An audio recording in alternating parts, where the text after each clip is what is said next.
So, but the problem is these generalists, they double down. They instead of just saying like, God forbid, we could just say, I haven't really watched much of Real Madrid to know the answer to that. They can't say that on air. So they just double down and they just hope for the best. It's kind of like a fake it till you make it. But that one was, I thought was a little bit too far and it wasn't just her. It was it was another guy too.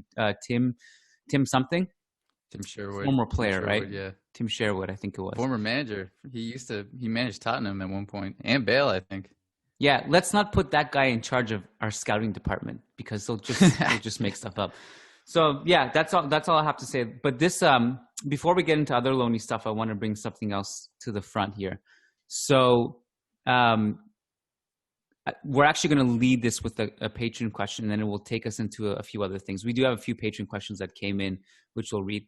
Our patron Tobias Arroyo Botcher says, allegedly the roster will waive the bonus for the league title. It would be a great and generous thing to do. Have you guys heard about this?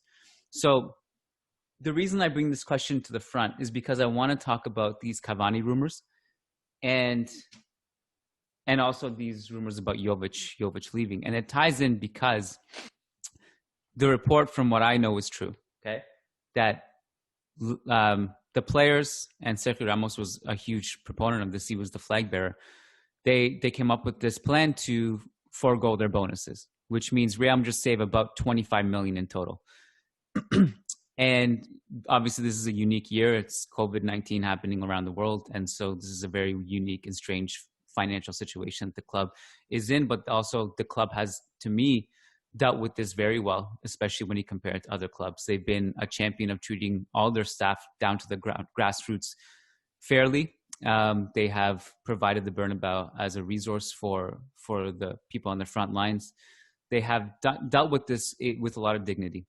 The players obviously will respond to that in a way that they feel like they were treated fairly, and they will respond in a fair way.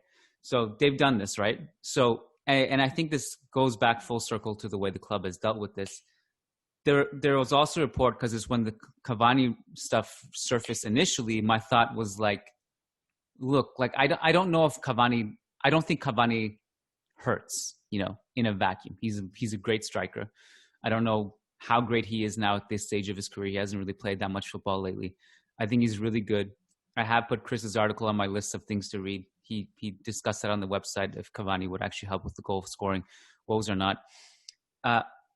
Assuming he would play, which is a big question mark, I don't think he would necessarily play that much, but there's a case that he would play more because of his name. I don't think he would hurt the goal scoring issues if he's on the field. Having said that, you have to look at the cost benefit analysis and see, does he justify taking just even like the 5 minutes Jovic gets a season? Would it justify even zapping that from him? If Jovic stays, there's also a report that he wants to go back to Frankfurt. But the club's response to this was basically, we're not going to sign Cavani, because even though you get him on a free, imagine what that feels like behind the player's back. You save 25 million, and all of a sudden you take that 25 million and you pump it into the salary of someone like Cavani. And it's just not a good look, and it would not be great for the team's morale. And I think, this is in stark contrast with the way Barcelona have dealt with a lot of this stuff, right?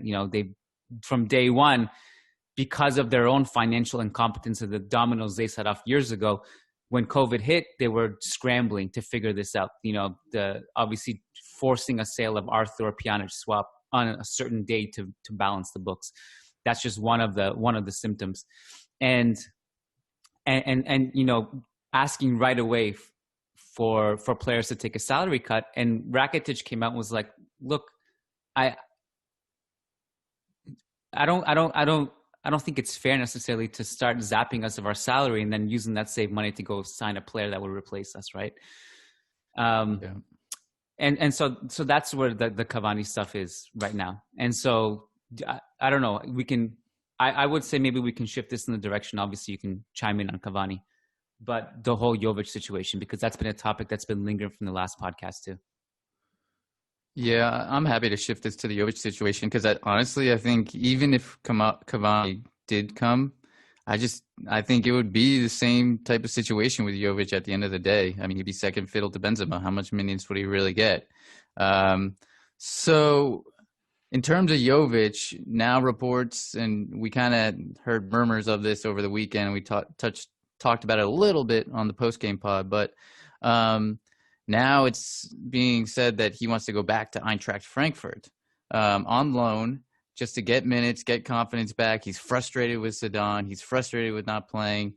So, I mean, I would be bummed by this. I mean, I get it from Jovic's perspective. I get that he just wants to play again.